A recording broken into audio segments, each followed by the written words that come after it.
자, 여러분 안녕하세요. 자, 오늘 이 시간은 사회복지학개론 2018년 국가직입니다. 국가직 기출 해설 시간입니다.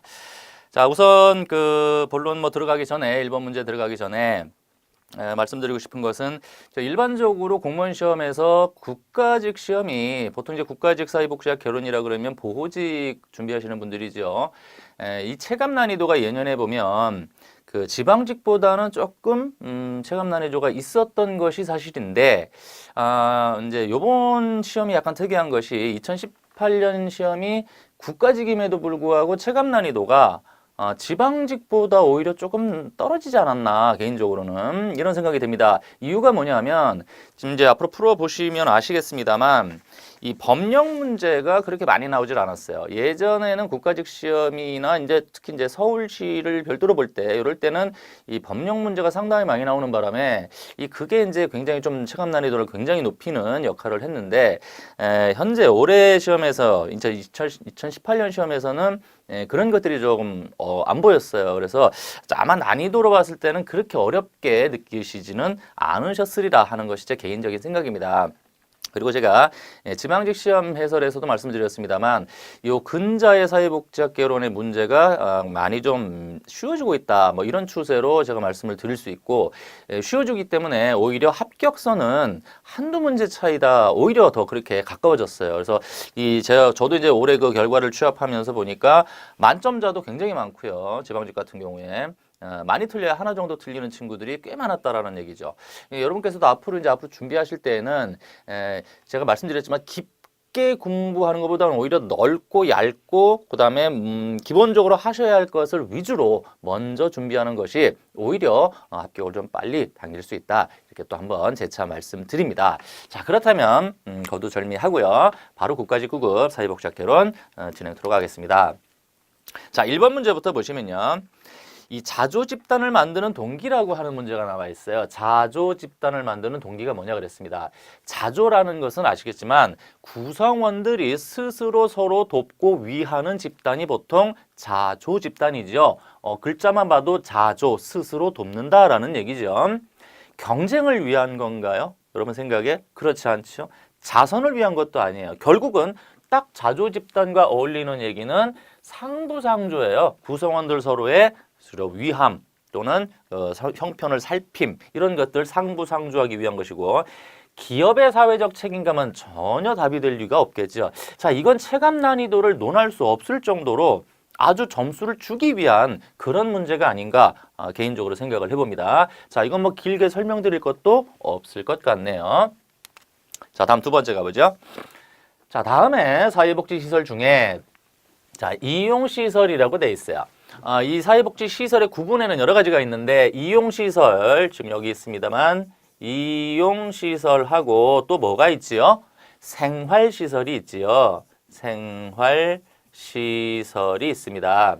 자, 이 구분은 뭐죠? 이용시설과 생활시설은? 그렇죠. 이 생활시설의 경우라면 주거 서비스, 다시 말하면 의식주를 제공하는 주거 서비스가 제공되느냐 주거가 제공되느냐가 관건인데 이용은 이게 없는 거죠. 주거 서비스가 없는 거죠. 자, 질문 보겠습니다. 노인 여가복지시설, 아동 양육시설, 장애인 거주시설, 다음 모자 가족 복지시설 지금 이렇게 나와 있어요.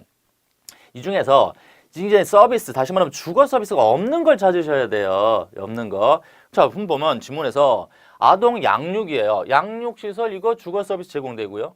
거주시설 돼 있고요. 모자가족 복지시설에서 여기도 주거 서비스 됩니다. 그런데 여가복지시설이라고 하는데 이거는 주거 서비스가 없습니다. 여가복지는 말 그대로죠.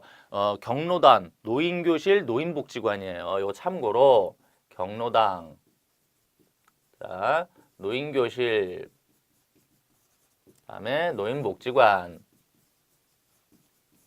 자, 요런 것들인데 이런 것들은 그죠 이용이죠. 주거 서비스가 없습니다. 이것부터 어려운 문제는 전혀 아니라고 보여지네요. 자, 다음 갑니다. 자, 문제 보겠습니다. 사회복지급여 수급권에 대한 설명으로 자, 겁니다. 옳지 않은 것을 골라보자. 자, 수급권에 대한 설명입니다. 수급권. 이 수급권은 뭐죠? 국가로부터 사회복지급여를 받을 권리를 말하는 거죠. 이 권리를 수급권이라고 하죠. 자, 1번. 사회복지급여 수급권은 정당한 이유 없이 불이익하게 변경될 수 없다 그랬습니다. 자, 옳지 않은 건데 일단 사회복지소득권은 주의할 거예요. 정당한 이유 없이 불이익하게 변경될 수 없습니다. 이건 틀린 부분이 없어요. 근데 참고로 어떠한 경우에도 라는 여기가 나오면 이거 틀립니다. 주의하셔야 됩니다. 사회복지급여 소득권은 어떠한 경우에도 불이익하게 변경될 수 없다. 이러면 틀리지만 정당한 이유 없이 불이익하게 변경할 수 없다라는 건 맞는 거예요. 그럼 거꾸로 얘기하면 정당한 이유가 있다면 불이익 변경 가능합니다. 그 경우에도 어떻게 한다? 최소 한도로 그친다라는 규정 있죠. 틀린 부분 없고요. 두 번째, 사회복지급여 소득권은 상속될 수 없다 그랬습니다. 이거 맞는 지문이죠. 왜 상속될 수 없냐라고 하면 일신 전속권이다라는 거죠. 일신 전속권, 일신 전속권, 한 사람에게만 전적으로 속해 있는 권리다 이런 얘기죠. 됐고요. 3번, 사회복지급여 수급권을 행사하는 자는 수급 절차 및 과정에서 각종 보고와 자료 제출 등의 의무를 이행해야 한다. 이것도 그죠? 협조 의무라고 있지요? 틀린 부분 없네요. 자, 네 번째, 사회복지급여 수급권은 행정기관의 재량 행위에 의해 인정된다라고 돼 있어요. 그렇지 않죠. 이거 틀렸습니다. 틀렸으니까 정답이 되죠. 이거 어디가 틀렸죠? 행정기관의 재량 행위라면 행정기관이 결정함에 따라서 줄 수도 있고 안 줄 수도 있다라는 얘기인데 그렇지 않지요. 이게 아니고요. 법적 뭐다? 권리다 그래야죠. 법에 규정돼 있다. 그죠?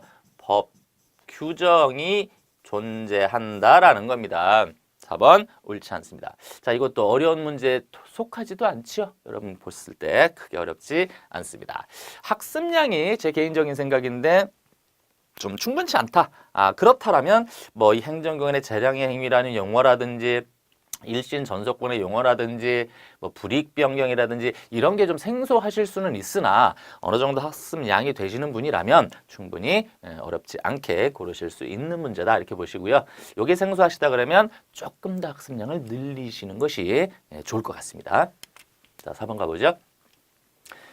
자, 보기 1의 급여 형태와 보기 2의 예시를 바르게 연결한 것은 했습니다. 자, 이것도 뭐 어려운 문제는 아닙니다. 뭐 학급 정도에 해당하는 건데요. 자, 현금, 현물, 증서, 기배라는 것이 4개가 나와 있고요. 그다음, 자, 1번 보죠. 장애인 고용 촉진 및 직업재활법에 장애인 의무고용 그랬어요. 장애인 의무고용. 이 장애인 의무고용이라는 건 장애인에게 그만큼 의무고용의 기회를 줘서 뭐 한다? 취업할 수 있는 자리를 주겠다는 거죠. 요거 기회입니다. 리을로 가야 되겠고요.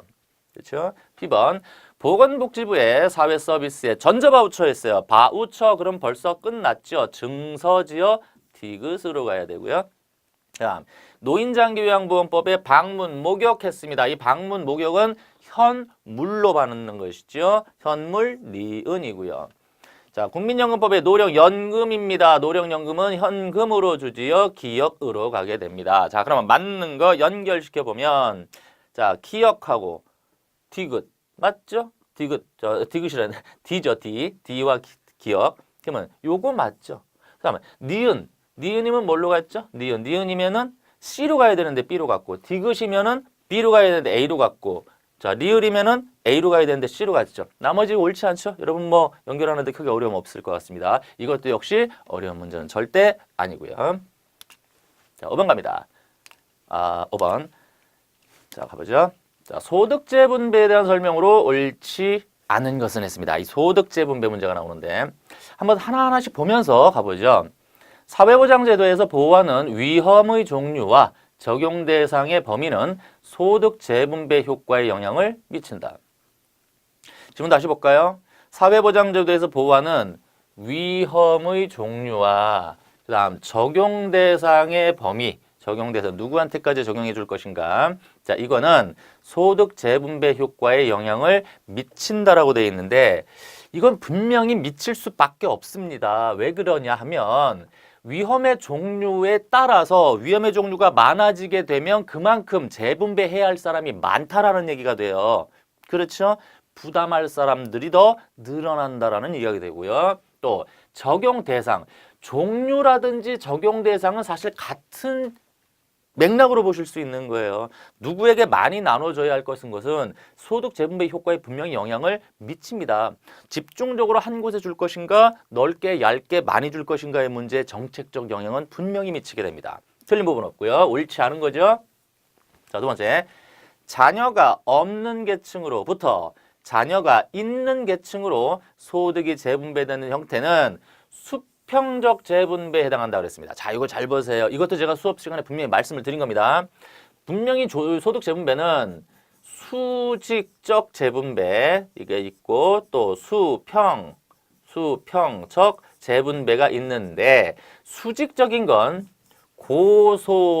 고소득에서 저소득으로 가는 거고요. 그죠?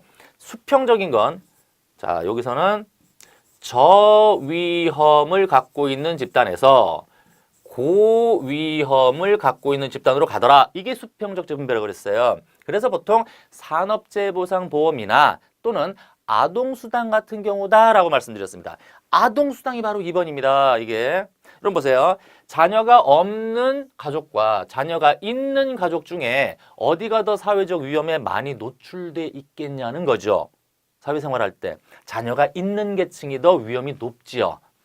자녀 양육에 있어서. 그렇죠. 따라서 없는 계층에서 있는 계층, 자녀가 있는 계층 고위험으로 간 거잖아요. 맞는 거예요. 수평적 재분배라는 거예요. 틀린 부분 없습니다. 자, 3번. 공적연금 제도의 재정 조달 방식에서 자 보세요. 적립 방식은 부가 방식보다 세대 간 재분배 효과가 더 뚜렷하게 나타난다라고 되어 있어요. 자, 우선 여기서 보실 건데 지금 세대 간 재분배라는 건 현재 근로세대하고 현재 노령세대 간에 일어나느냐의 문제예요. 그런데 적립은 현재 근로세대가 보험료를 내면 계속 쌓아놓는 겁니다. 그리고 퇴직하면 본인이 쌓은 걸 본인이 받는 거예요. 앞뒤 세대와 전혀 상관이 없어요. 따라서 세대 간의 소득 재분배가 일어나지 않는다는 거죠. 반면에 부가 방식은 현재 보험료를 내면 그래서 사회보험료, 그 국민연금 재정 적립 방식이잖아요. 보험료를 내면 이걸 바로 현재 받아야 할 노령 세대에게 줍니다. 그러면 이 가입 젊은 근로세대는 계속 부담하는 거예요. 그러다가 자기가 퇴직하면 지금 예전에 냈던 건 다 줘버렸잖아요. 후세대에서 받는 거죠. 그들이 냈는 걸 내가 받는 거죠. 이건 세대 간의 재분배가 명확히 일어나게 돼요. 그런데 적립 방식은 부가 방식보다 세대 간 재분배가 더 뚜렷하게 나타난다? 바뀌어야죠. 그렇죠? 부가 방식이 적립 방식보다 훨씬 더 뚜렷하게 나타난다. 이렇게 돼야 맞는 거죠. 자, 이거 3번 틀렸습니다. 옳지 않은 거죠. 자, 4번. 누진세를 재원으로 하는 공공부조제도는 기여금을 재원으로 하는 사회보험제도보다 수직적 소득 재분배 효과가 더 크다라고 했어요. 자, 보세요. 누진세라는 건 고소득일수록 고율의 세금을 부담합니다. 고율. 예를 들면 뭐 300만 원까지는 뭐 5%, 뭐 300에서 뭐 1000만 원까지는 7% 이렇게 율이 달라지는 거예요. 그러니까 많이 벌수록 많이 세금을 낸다라는 거예요. 그만큼 많이 부담한다라는 얘기죠. 자, 이게 누진세. 이걸 재원으로 하는 공공부조제도는 기여금을 재원으로 하는 사회보험제도.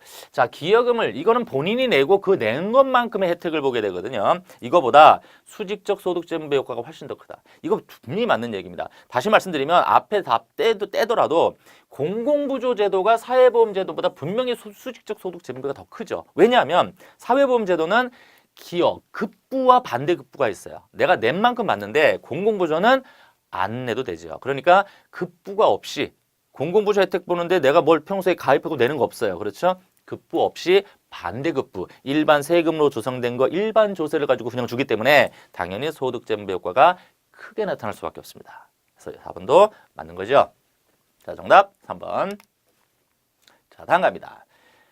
자, 사회복지 실천 모델의 기본 과정과 주요 개입 기술을 모두 바르게 연결한 것은 무엇인가? 자, 이런 문제 나왔는데 자, 한번 가보자. 자, 우선 1번에 자, 이쪽 이제 모델이죠. 심리사회 모델 했습니다. 이 심리사회 모델은 말씀드렸다시피 이 인간 행동의 문제를 개인 내적 심리적인 것과 환경적 요인을 모두 고려하게 되는 거죠. 그래서 어떤 개입 방법들을 쓰게 되죠? 자, 이거는 뭐 문제풀이 시간이니까 뭐 기본 수업은 아니고요. 그죠? 지지기법, 지시기법, 탐색기술, 환기, 유형, 역동, 고찰, 인간 상황 고찰, 발달 고찰 등의 이런 건 머릿속에 쭉 지나가야 되죠. 한 봅니다. 인간은 개인 환경적, 인지적 영향력 사이에서 끊임없이 상호작용하면서 행동하는 존재다. 개인적이고 환경적이다라는 건 아는데 요 인지적인 거에서 틀렸고요. 그다음 인지구조 제고하죠. 요거 틀렸습니다. 이거 개입기술 아니에요. 아까 말씀드렸지만 개입기술은 지지기법, 지시기법, 탐색기술, 환기, 유형, 역동고찰, 인간상황고찰, 발달고찰 등이 머릿속에 지나가야 됩니다. 지금 안 나와 있어요. 지금 이거 같은 거 인지제구조자는 제구조화는 어떤 모델에서 나오는 거죠? 인지행동 모델에서 나오는 거죠. 그죠? 자, 그럼 요거 틀렸고요. 자, 두 번째, 해결 중심입니다. 인간은 누구나 문제 해결 능력을 가지고 있으며 변화는 불가피하다. 자, 요 틀린 부분 없네요. 문제 해결 능력 갖고 있다. 그 다음에 해결 중심 가족 모델에서 해결 중심 모델에서 예외 질문이라고 했는데 이거 틀린 부분 없어요. 왜 그러냐면 해결 중심 모델에서 주로 쓰는 개입 기술은 이겁니다. 질문법이라는 거예요. 질문법. 요거 맞는 겁니다. 틀린 부분이 없습니다. 자, 나머지 또 틀렸죠? 인지행동 모델, 아까 말씀드린 이건데 인간의 현재 행동을 이해하기 위해서는 과거 경험에 대한 탐색이라고 돼 있는데 이거 틀렸죠? 과거 경험 탐색하지 않죠? 현재 인지 구조를 바꿔야 되는 거죠. 과거 경험에 대한 탐색이라고 하면 프로이드의 정신역동 모델이 가장 대표적입니다. 이거 옳지 않고요. 발달고찰 나왔는데 이것도 틀렸죠? 이거 어디로 가야 되죠? 심리사회 모델로 가야 되죠? 일로 가야 되죠? 일로 가야 되는 거예요. 개입 비법이요. 틀렸고요. 그다음 4번 위기 개입 모델. 인간은 감당하기 어려운 상황에 직면하게 되면 균형 상태가 깨져서 혼란 상태에 놓인다 그랬습니다. 자, 이건 틀리진 않아요. 그런데 이건 맞는데 관계성 질문이라고 돼 있어요. 아까 제가 질문법 어디서 쓴다고 그랬죠? 해결 중심에서 쓴다고 그랬죠? 관계성 질문 이거 틀렸습니다. 요거는 질문법, 즉 해결 중심 모델로 가야 됩니다. 자, 그래서 나머지는 다 틀렸다. 정답 2번밖에 없습니다. 자, 다음 7번 갑니다. 자, 다음 그림에서 임계 경로로 옳은 것은 했습니다. 제 혹시 해설 중에 2018년 국가직을 아마 들으신 분이 있으실지 모르는데 그 국가직 그죠? 그러니까 지방직이죠. 지방직 시험에서도 요 임계 경로 문제가 나왔어요. 나왔는데 이거보다 훨씬 조금 꽈서 나왔죠. 난해하게 나왔다라기보다는 약간 다른 패턴으로 나왔죠. 왜냐하면 표로 나왔잖아요. 여러분 아시다시피. 근데 요거는 오히려 더 쉽게 나왔어요. 그냥 이거 그림 찾는 겁니다. 그래서 임계 경로가 결국 뭐죠? 임계 경로? 경로 완성 시까지의 가장 긴 시간, 짧은 시간? 긴 시간. 예, 가장 긴 시간을 찾으시면 돼요. 가장 긴 시간. 그러니까 한번 보세요. 여기서 A에서 G까지 가야 되는데 가장 긴 시간 찾으시면 돼요. 그럼 여기서 일로 갈 때 A에서 C. 자, 요거 2주 나오죠. 요 중에 가장 길죠? 그 다음에 이렇게 나왔고 그 다음에 여기서 5주 그러면 이렇게 하면 7주가 나오게 되는 거죠. 근데 다른 걸 아무리 해도 7주보다 긴 게 없습니다. 실질적으로 보면. 그렇죠. 그럼 정답 그냥 나왔어요. A, C, G 이렇게 나와요. 정답 바로 이렇게 나가면 돼요. 어려운 거 없잖아요. 여러분 다 아시는 사항이죠? 자, 이건 뭐 그래프가 복잡합니다. 아니죠. 처음 보면 복잡할 수 있지만 여러분이 학습하고 나면 그게 어렵지는 않다. 이렇게 보여지네요. 자, 일단 3번. 이것도 뭐 가볍게 확인할 수 있는. 아까도 말씀드린 지방직보다는 훨씬 쉽게 나왔어요. 이 문제가요. 혹시 뭐 궁금하시면 이 지방직 해설도 한번 들어보시면 어떻게 비교가 되는지 아마 아시리라 생각이 됩니다. 자, 요 긴 시간이라는 거 한 번 더 유념하시고요. 자, 갑니다. 자, 테일러 구비가 주장하는 신사회적 위험의 발생 원인으로 옳지 않은 것은 이 테일러 구비의 신사회적 위험은 한 1년 정도, 1, 2년 정도 거치를 두고요. 이게 또 나온 겁니다. 한 2, 3년 전에 또 나왔습니다. 이게 사실 나왔던 문제인데요. 이게 또 나왔어요. 그래서 공무원 시험 같은 경우는 이 문제능식으로 돼서 자꾸 돌기 때문에 기출문제라고 해서 전혀 버리시면 안 돼요. 여러분들 많이 들으셨던 얘기지만 공무원 시험은 기출이 바이블입니다. 이게 또 나왔으리라는 생각을 누가 하겠습니까? 한번 보죠. 저출산에 따른 생산 가능 인구의 감소로 인한 국가의 경쟁력이 하락이다. 자, 저출산 문제가 나왔는데 사실 이 문제가 저출산이라는 게 사회 문제인 거는 사실 틀린 것은 아니에요. 그런데 지금 우리나라도 그렇고요. 그런데 여기 테일러 구비가 제시한 사회적 위험에 저출산이 있었겠냐의 문제를 생각하셔야 돼요. 이 테일러 구비가 제시한 거에서 저출산에 의한 인한 국가 경쟁력 감소는 이거 없어요. 이게 정답이에요. 이게 없습니다. 나머지는 있어요. 여성의 경제활동 참여 증가, 그죠? 일가정 양립이 어렵다. 맞고요. 미숙련 생산직의 비중 하락을 가져온 생산기술의 변동으로 인해서 저학력자들이 실업자가 되는 확률 높죠. 그러니까 이것도 사회적 위험이다. 고령화, 이게 사실 인구 사회학적 변화예요. 고령화에 따른 노인 돌봄을 위해서 가족 구성원의 경제활동 포기로 인해서 소득이 감소된다. 이 세 개, 그러니까 여성의 사회 참여, 미숙련 생산, 그다음에 고령화, 이 문제에다가 하나 더 한다면 민영보험에 대한 비적절한 규제. 그러니까 하나, 둘, 세 개 플러스 해가지고 자, 민영 보험에 대한 비적절한 규제. 민영보험에 대한 비적절한 규제까지 해가지고 네 가지가 테일러 구비가 제시한 사회적 위험입니다. 이게. 자, 이거 지금 벌써 최근 연거푸 2번 나왔다라는 얘기죠. 그러니까 이것도 한번 봐두셔야 하는 추후에는. 자, 정답은 1번이고요. 자, 다음 9번 문제. 자, 이 리더십 이론은 이렇게 많이 빈출되는 문제는 아닌데 지금 나왔거든요. 일단 옳은 거를 한번 골라보겠습니다. 옳은 거. 자, 리더십 특성 이론 나왔습니다. 특성 이론. 이 특성 이론이 리더십에서 가장 먼저 나오는 거죠. 리더가 가진 특성이나 자질을 강조. 자, 여기까지는 맞습니다. 뭐 특성이나 자질을 강조했다.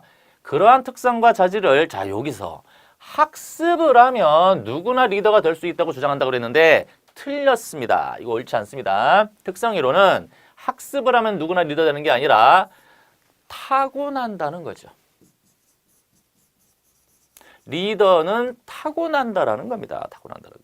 틀렸고. 두 번째, 허쉬블렌차드의 상황 이론에서는 리더십 유형의 유효성을 높일 수 있는 상황 조절 변수로 리더의 성숙도를 들고 있다라고 했어요. 리더의 성숙도가 아닙니다. 정확히 말하면 리더의 성숙도가 아니라 하급자들, 하위자들의 하위자들의 성숙도입니다. 자, 이 하위자들의 성숙도도 제가 수업 때 허쉬블렌차 나오면 요건 기억하세요라고 말씀을 안 그래도 드린 겁니다. 역시 옳지 않네요. 다음 3번.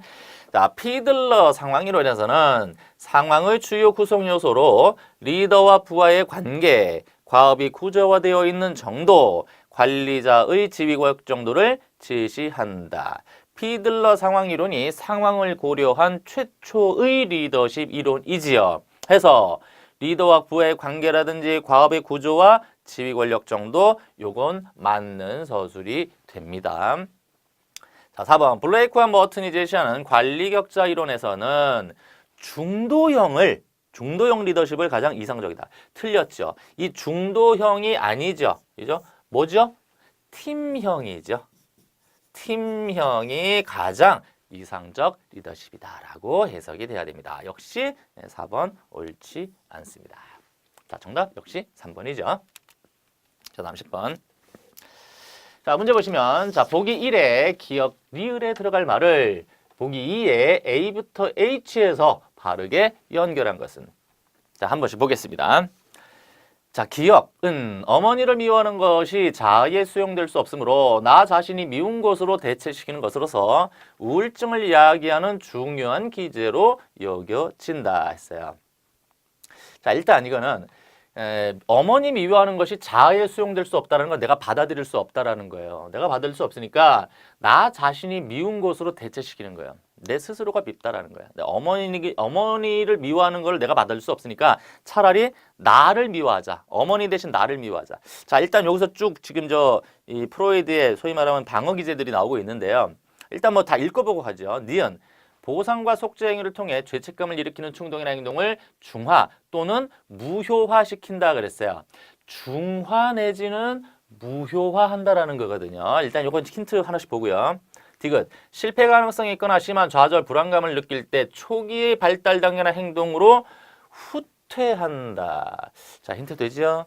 다음 리을, 받아들일 수 없는 욕망, 기억, 사고 따위를 의식 수준에서 몰아내어 무의식으로 추방한다 그랬습니다. 무의식으로 추방한다. 우선 쉬운 것부터 한번 가보죠. 디귿 같은 경우에 자, 초기 발달 단계 행동으로 돌아간다 그랬어요. 그럼 뭐가 될까요? 디귿은 뭐가 될까요? 디귿은 여기에 요 디귿이죠. 쭉 보면 B번 퇴행이 되네요. 여기 좀 쉽고요. 자, 그다음 리을 받아들일 수 없는 것을 무의식으로 몰아낸다 그랬어요. 무의식으로 몰아낸다. 뭐죠? 억압이잖아요. 그러니까 리을은 억압 H가 되고요. 다음. 자, 그다음 니은 가볼까요? 보상 속죄 행위를 통해 죄책감이 이끄는 충동의 행동을 중화무효화한다 그랬습니다. 중화무효화니까 없애버리는 것, 즉 취소가 되겠네요. 그러니까 니은은 자 C번이 되고요. 자, 어머니를 미워하는 자의한 수용될 수 없다. 그래서 그걸 대신해서 나를 미워하자. 여기서 반동영성이라는 건 반대되는 행동하는 거예요. 퇴행 아니고 전환, 합리화, 투사, 투입, 억압인데 자 여기서는 그죠? 쭉 보니까 투입이 되겠네요. 투입이죠. 그러니까 A 기억은 G가 됩니다. G. 자 그럼 이거 그대로 맞으면 자 뭐 어떻게 되죠? 자, 기억은 G. 그러면 기억은 G. 자 그럼 2번과 4번이 되겠고 니은은 C. 요거네요. 자 정답 2번입니다. 자 이제 뭐 문제 찾는 거 답 찾는 거 크게 어려운 문제는 없는데 지금 요거 같은 경우가 이 프로이드의 정신역동론 가운데 방어 기제가 잘은 안 나왔었던 패턴이었는데 이건 지금 이 한 문제 자체가 지금 방어 기제를 찾는 문제가 나왔어요. 그래서 이것도 이런 패턴 다시 말하면 뭐 인행사 파트로 볼 수도 있는데 이 인행사 파트에서 이 프로이드의 방어 기제가 나왔다라는 것이 하나의 앞으로 준비해야 할 한 방향성을 좀 제시하는 문제가 아닌가 이렇게 생각이 됩니다. 문제 자체는 그렇게 어렵지는 않습니다만은요. 이전까지는 사실 그 인행사는 많이 조금 홀대했던 게 사실이죠. 출제가 거의 되지 않았기 때문에요. 준비를 하셔야 될 것 같죠. 자, 그다음 자 실명 갑니다. 실명. 자 최근 우리나라 가족생활주기 변화 현상에 대한 설명으로 옳지 않은 것은 자 이런 거는 우리가 뭐 모여서 푸는 문제는 아닙니다. 1번 초혼 연령이 높아지면서 가족생활 주기가 시작되기 전까지의 기간이 길어지고 있다 그랬어요. 자, 그러니까 초혼 연령이 높아지니까 이 생활 주기가 아직 스타트 안 됐다는 얘기잖아요. 따라서 길어질 수밖에 없어요. 그죠? 틀린 부분 없고요. 두 번째, 첫 자녀 결혼 시작에서 막내 자녀 결혼 완료까지의 기간은 출산 자녀 수의 감소로 짧아지고 있죠. 이건 당연한 얘기 아니겠습니까? 자녀가 굉장히 많으면 첫 자녀 결혼해서 막내 자녀까지 결혼이 시간이 굉장히 길어지죠. 그러나 지금은 그렇죠. 출산자 많아야 뭐 2명이다 그러면 이건 기간이 비교가 안 되죠. 그러니까 이것도 맞고요. 자, 3번 평균 수명 증가, 자녀 수 감소 등으로 인해 가족 생활 주기가 변화된다라는 것도 틀린 부분은 아니죠. 평균 생활 수명이 증가하게 되고 자녀 수가 떨어졌다. 가족 생활 주기가 이전하고는 좀 다를 것이다. 왜냐면 결혼도 늦어지게 되고요. 자녀 수도 감소니까 이게 예전 대가족 제도하고는 분명히 차이가 있을 것이다. 4번 새로운 가족 유형이 나타나면서 가족 생활 주기별 구분이 보다 더 자 이게 뚜렷해질까요?